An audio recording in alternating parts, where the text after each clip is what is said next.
बघा किती छान दिसतोय गुलाबजामू. एकदम मऊ झालेला आहे. कट पण किती व्यवस्थित केला गेलेला आहे बघू शकता तुम्ही. दाखवते मी, मऊ मऊ झालेला आहे. बघा किती छान गुलाबजामू बनवून तयार झालेले आहे. तर पाकिटचे गुलाबजामू बनवणार आहे मी. तर व्हिडिओ शेवटपर्यंत नक्की बघा आणि आवडला तर लाईक शेअर सबस्क्राईब नक्की करा. चला मग रेसिपीला सुरुवात करू. एक बाउल घेतलेला आहे, त्याच्यामध्ये टाकून घेते मी प्रीमिक्स.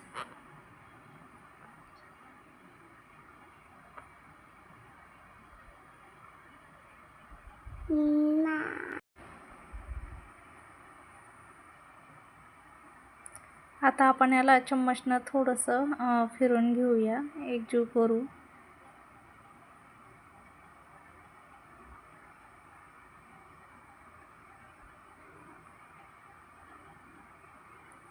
छान असं मिक्स करून घेतलेलं आहे मी, बघू शकता. आता मी इथं पाणी घेतलेलं आहे. आपण इथं दूध घेतलं तरी पण चालतं, पण मी पाणीच घेतलेलं आहे. पाण्यातच आपण भिजवून घेणार आहे. थोडं थोडं करून पाणी टाकणार आहे मी. एकदम जास्त पाणी नाही टाकायचं, म्हणजे आपल्याला जास्त घट्टही गोळा नाही बनवायचा आणि जास्त पातळही नाही. पहिले चम्मचनं फिरवते. चम्मचनं नाही एवढं मिक्स करता येणार, आपण हातानंच करून घेऊ.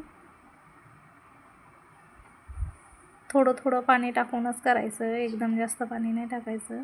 पाण्याऐवजी दूध घेतलं तर खूपच छान होतात अजूनच.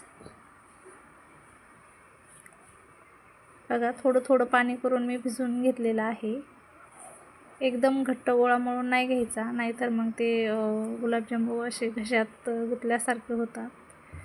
असं करून घ्यायचं आणि याला आता साईडला ठेवून देते. आता मुरण्यासाठी साईडला ठेवून दिले.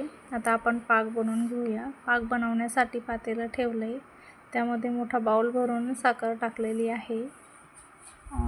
एक मोठा बाउल साखर आहे, तर मी त्याला 2-2.5 बाउल पाणी टाकणार आहे.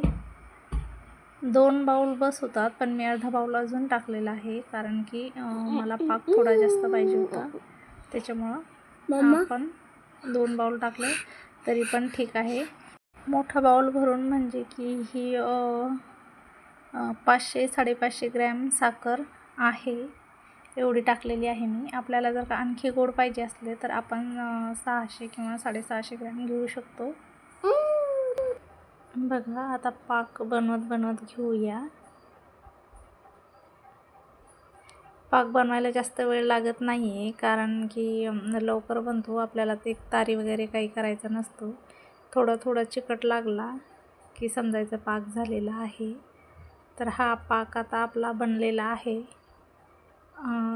4-5 मिनिटं भरून मी उकळून घेतलेला आहे याला.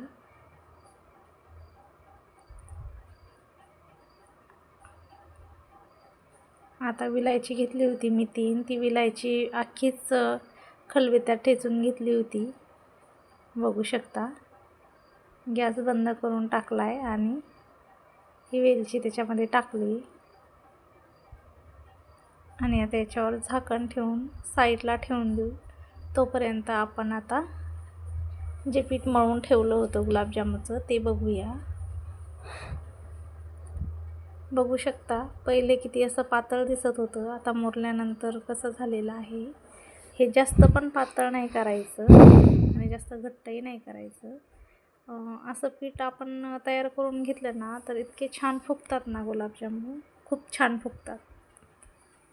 घट्ट गोळा मळला की एवढे छान फुगत नाही. एवढे असं एकदा नक्की करून बघा तुम्ही पीठ. बघू शकता एवढाले गुलाबजामुन मी बनवून घेणार आहे. तुम्हाला किती मोठ्या आकाराचे हवे आहे तेवढे तुम्ही बनवू शकता. आता सर्व गुलाबजामुन मी बनवून घेते.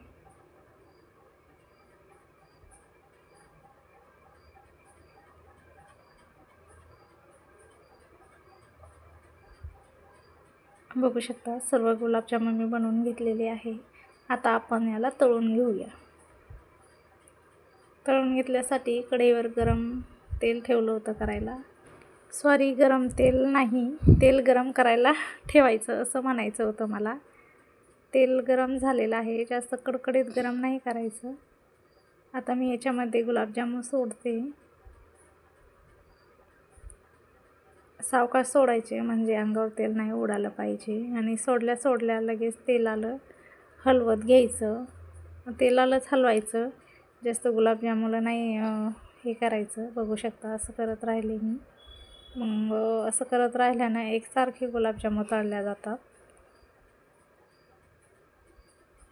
बघा एकसारखे गुलाबजामुन तळले आहे, बघू शकता. छान असे गुलाबजामुन तळून झालेत.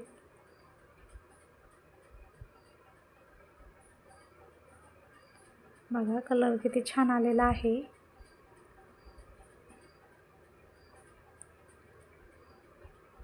आता मी याला काढून घेते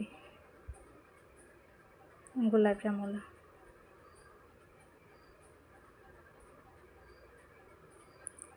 तर सर्व गुलाबजामुन असेच तळून घेते मी. बघा सर्व गुलाबजामुन मी असेच तळून घेतलेले आहे. आता आपण पाक बघूया. पाक थोडासा थंड झालेला होता, तर मी गरम करून घेतलेला आहे. पाक गरम पाहिजे आहे, तरी एवढा पण थंड नव्हता झाला. झाकण ठेवून दिलं होतं त्यामुळं. आता गरम पाकामध्ये जे आपण गुलाबजामुन तळून घेतले ते टाकून घेऊया आणि 2 तासासाठी असंच त्याला झाकून ठेवून देऊ.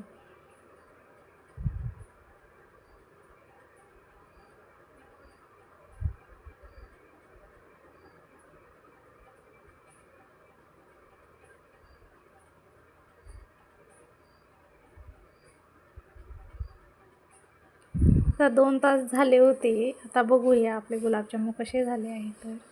तर बघा किती छान मुरले आहे आणि किती छान फुगलेले पण आहेत गुलाबजामुन, बघू शकता. गुलाबजामुन कट करून दाखवते मी.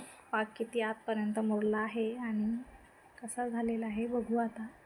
फुगलेला तर खूप छान आहे. पीठ जसं मळलं आहे मी तसं जर का मळलं तर गुलाबजामुन खूप छान मऊ मऊ होतो. बघू शकता किती छान कट झालेला आहे गुलाबजामुन.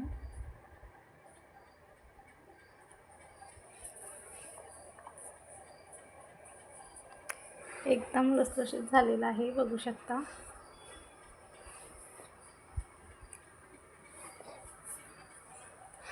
गुलाबजामुन बघा बनवून आपले तयार झालेले आहेत. किती छान पण दिसत आहेत. गुलाबजामुनची रेसिपी आपल्याला जर का आवडली तर लाईक, शेअर, सबस्क्राईब नक्की करा. व्हिडिओ शेवटपर्यंत बघितल्याबद्दल तुमचे मनापासून धन्यवाद. व्हिडिओमध्ये काही चुकलं असेल तर प्लीज माफ करा.